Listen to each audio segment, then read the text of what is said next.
So hey guys, welcome to my channel, or welcome back if you're new. My name is Shawnee and you are watching Conspiracy and Chill. On this channel, I like to cover all things related to horror, true crime, conspiracy theories, and anything weird, and that includes TV shows and movies. And on today's episode, why am I acting like this is a TV show? We're going to be ranking all 7 episodes of the first season of American Horror Stories. If you guys don't know, American Horror Stories is the spinoff to the series American Horror Story. American Horror Story is an anthology series that has spanned for 10 seasons as of today, and American Horror Stories is the Hulu successor, which features a different story each episode, while the original American Horror Story is a different story each season. So American Horror Stories was supposed to originally have 16 episodes, if I'm not mistaken, in the first season, but recently the season was split up as they announced a second season, so I guess we'll be getting those sometime next year, I'm assuming. And I think the series aired about 2 months ago, as of the time of recording this. So I'm going to be ranking those 7 episodes today using the site Tier Maker, and I'm going to have that tier list linked down below so you guys can do it yourselves if you want, because I would love to see how you guys rank these episodes. But before we get into that, make sure you guys subscribe and turn on notifications so that you know the next time I post, because I will be reviewing American Horror Story Season 10, which airs tonight. I don't know when this video is going to go up, so that'll probably be irrelevant, but make sure you guys turn on notifications so that you know when I review that. And I'm also going to be uploading some conspiracy videos very soon. Sorry, I've been kind of behind. Life has been life, and I have been really busy. So yeah, without further ado, let me get into the tiering, the ranking. Why did I say tiering? Whee! All right, so let us get into the ranking of these episodes. So I made this tier list on the tier list website. I'll link it down below so you guys can make your own and tell me how you feel about these seasons. Hold on, let me make sure. So you guys can let me know how you guys feel about the seasons and whatnot. But yeah, so first off, ignore the extra links and stuff. The extra ones, I didn't mean to put all of these in, but I put too many pictures, so don't mind that. So first we're going to start with episode 1 and 2, which was Rubber Woman Part 1 and Part 2, which I did not like Rubber Woman Part 1, Part 2. I thought they could have been so much better. It was very boring. It was very weak. I'm gonna tell y'all right now, I don't like the whole teenager kind of thing that we're doing with American Horror Stories. I don't really want to watch teen dramas. If I want to watch teen dramas, I would watch Kissing Booth or something on Netflix. I'm not really into it. It just didn't give what it was supposed to give. Now, Murder House, in the original Murder House, came out when I was in 10th grade, I think. And it was fun. Looking at Violet and Tate, I don't know if I was a violator. I'm gonna get into that part when we get to the last episode too. But I love me some Evan Peters. I love me some Tate. I thought Violet was cool. But I don't know. At this day and age, at my big age, I don't really care to watch stories about what teenagers are going through. It doesn't do anything for me. So episode 1 is a D. I didn't like the acting. No tea, no shade, no offense to Kaya Gerber. But the acting just it needed a lot of work. So we're gonna put that in the D category. Second, we have episode 3, which was Drive-In. I thought that Drive-In was interesting. I'm not really a fan of zombie films. I don't really like things with zombies. I find it very boring, very weird. Now, I do love The Walking Dead. Well, loved The Walking Dead, and I'm kind of trying to get back into The Walking Dead, but we aren't gonna talk about that right now. But I did love the twist with Rabbit Rabbit and the idea of a film being able to possess people, and then it being sent out in a massive drove via streaming services like Netflix. I thought it was a really cool twist. Like I said, I don't really like zombie films and all that kind of stuff, but I did like the kind of campy kind of 80s and 70s horror feel that Drive-In had. And I love me some John Carroll Lynch. I thought it was cool to have actual actresses from those movies from back in the day. So I thought that was cool too. So I'm gonna put Drive In at um we're gonna put Drive In at a B. It was okay. It wasn't too bad. It wasn't that good either. So yeah. So next we have episode 4, which was the naughty list, which was a Christmas themed episode.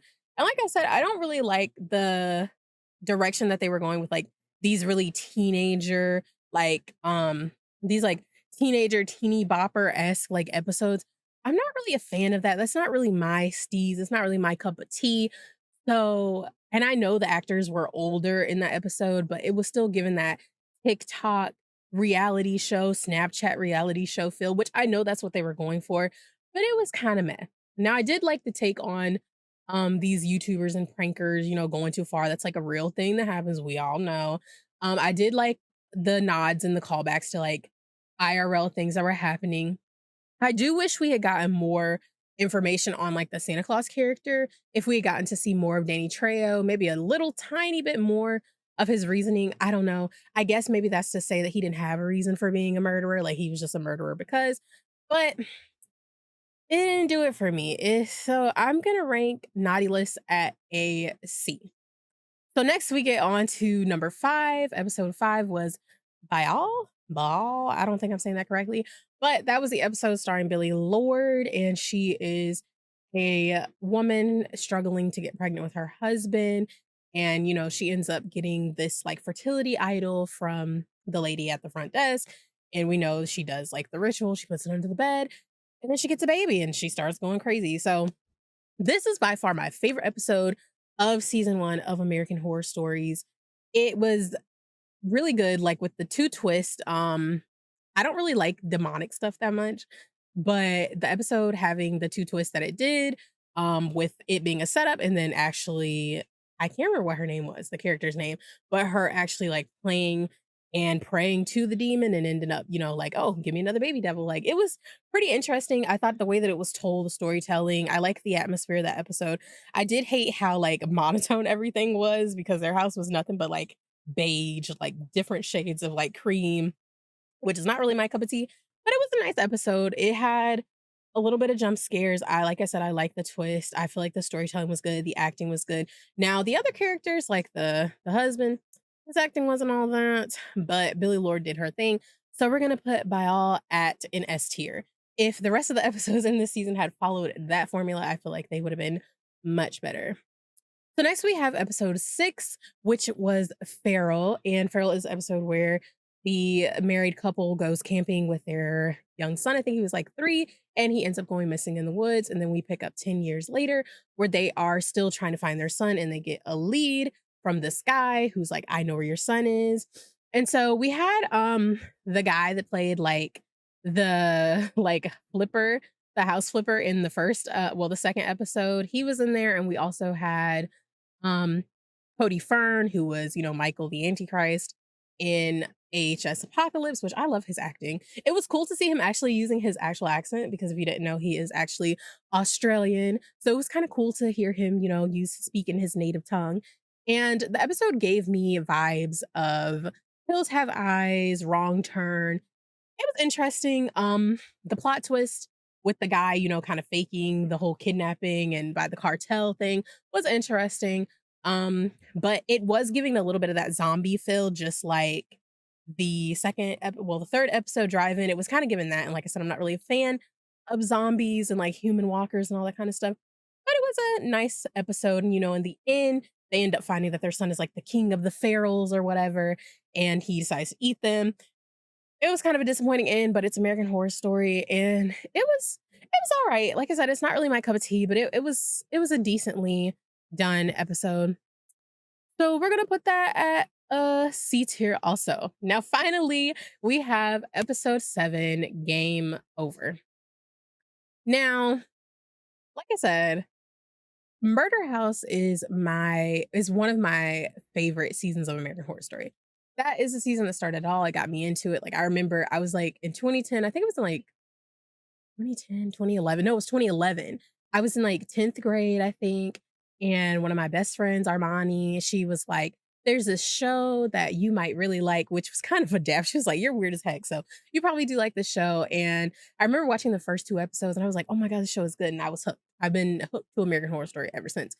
But I don't know, like, Murder House is one of my favorite seasons. Like, I have Murder House and, Asylum on DVD, and I used to spend my summers, like, rewatching it. I would rewatch those 2 seasons every summer afterwards because they're just really good. Like, I feel like those are, like, top tier seasons of American Horror Story, and I'm one of those people that wishes the rest of American Horror Story kinda followed that. And, in recent years, a lot of the seasons have just not been doing it for me, and I hate this crutch of using familiarity in the series, which I understand. Of course, people who love Murder House, you want them to like the rest of the seasons, and I get that. But did we really need 3 episodes dedicated to Murder House? We didn't. Ryan, Brian, we didn't need it. I just realized their name. No, it's Brad. It's not Brian. Ryan and Brad, we didn't need that. Um, like the beginning of the episode game over, like I didn't realize it was the game. Like obviously you're set up and you don't realize you're watching the game version of the show when you see Noah Cyrus's character and all that. Because I just saw like Addie and I was like, now, why would Addie be in the murder house? Addie died outside. Like, don't mess with the structure of the story. But then we learned that it's a game and it's like, oh, okay. But I don't know. It just didn't do it for me. I don't really like the crutch of always going back to Murder House. Like, Murder House is played out. Leave it alone. Stop retconning history. Stop redoing things. Like, that was my biggest annoyance with Apocalypse. I don't like the retcon. I didn't like how they try to rewrite Tate as a good guy in Apocalypse. Like, as he was forgiven and it was just the house and evil. Like, no, we've watched season 1, we watched Murder House. We know why Tate did what he did. He's a bad guy. Like, I still like Tate as a character. I still love me some Evan Peters, but I understand he's a bad guy and just leave it at that. I don't think we need to rewrite history. We don't need to retcon everything. But it was a boring episode. It was stupid. I didn't like it.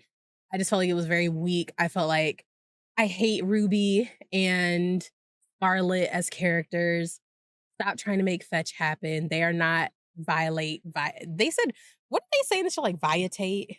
No. We used to call it violate on Tumblr. That's what we called it. Like we were violators, okay? That was the name of the people. Why am I saying it like I was one of them?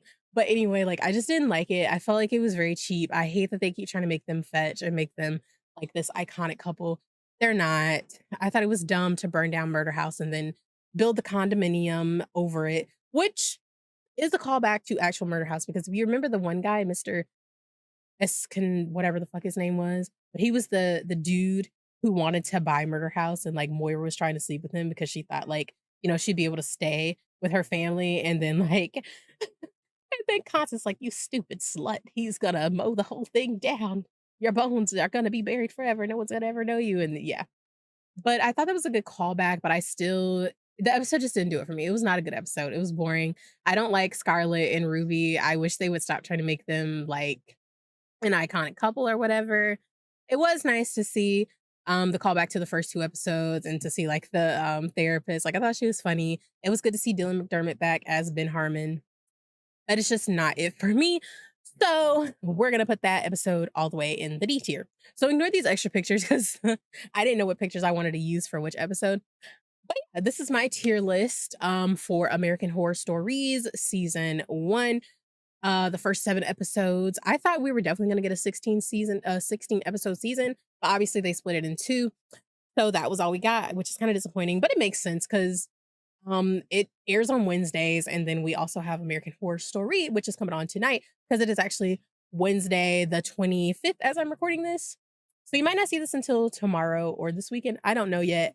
But I will be reviewing and recapping American Horror Story season 10 as it comes out. So make sure you guys stay tuned for that. Like I said, I will leave this tier list down below. So if you would like to rank them on your own, feel free to use it. And yeah, thank you guys for watching. I love you, and I'll see you next time.